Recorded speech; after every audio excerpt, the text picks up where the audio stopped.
कार्यक्रम की शुरुआत आपसे करना चाहता हूं और ये समझना चाहता हूं कि आपकी पार्टी यानी बीजेपी के नेतृत्व वाले एनडीए के खिलाफ एक अलायंस बना है इंडिया, और मैं देख रहा हूं कि इंडिया का गठन जब से हुआ है तो भारतीय जनता पार्टी ये अटैक कर रही कि इंडिया शब्द गलत है।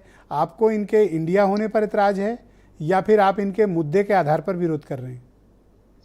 देखिए, भारतीय जनता पार्टी तो 2024 के चुनाव में केंद्र में नरेंद्र मोदी जी के नेतृत्व वाली सरकार के काम और उत्तर प्रदेश में योगी आदित्यनाथ जी की सरकार का जो काम है, डबल इंजन की सरकार, उसके रिपोर्ट कार्ड के आधार पर जाएगी।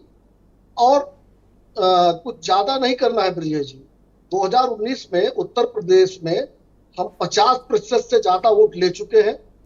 इसी परफॉर्मेंस को बनाए रखना है और पूर्वांचल में जो थोड़ा हम लोग का नुकसान हुआ था पिछली बार, वो इस बार ओम प्रकाश राजभर जी की पार्टी के साथ आने के नाते से पूरा हो जाएगा।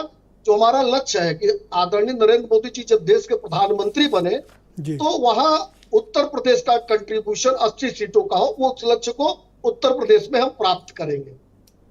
तो पूर्वी उत्तर प्रदेश में तो आप बता रहे हैं कि आपने लक्ष्य प्राप्त कर लिया, पश्चिम में आपका सब ठीक है या कोई चाहिए साथ में आपको?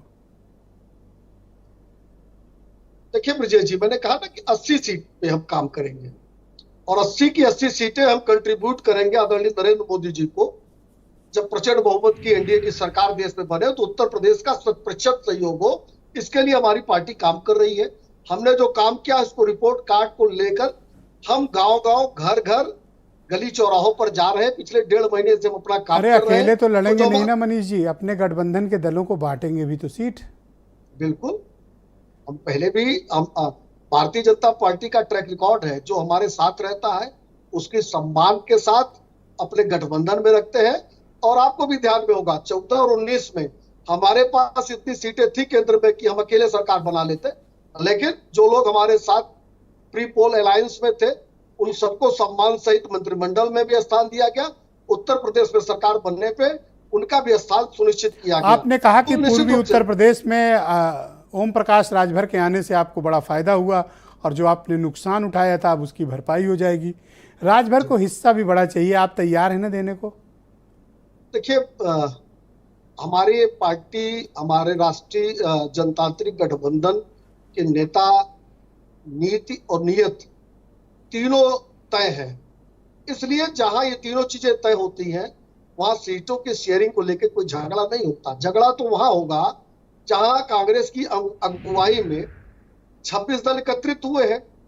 लेकिन अभी सीताराम येचुरी जी का बयान में देख रहा था, वो कह रहे थे नहीं, बंगाल में तो Mamata Banerjee versus Bharatiya Janata party versus Congress plus left होगा। तमाम राज्यों में कांग्रेस के नेतृत्व में जो लोग एकत्रित हुए हैं उनको कांग्रेस से ही लड़ना है, तो समस्या उनके साथ है। उनसे हमको लगता है सवाल पूछना चाहिए कि उनके सीट शेयरिंग कैसी होगी। ये चुनौती है आपके सामने इंडिया अलायंस? देखिए ब्रिजेश जी, राजनीतिक क्षेत्र में भारतीय जनता पार्टी तो मेयर और सभासद का चुनाव भी गंभीरता से लड़ता है। ये तो देश का चुनाव, देश के भविष्य का चुनाव। और निश्चित रूप से हम ये नहीं देखते कि हमारे सामने कोई मजबूत है कि कमजोर है।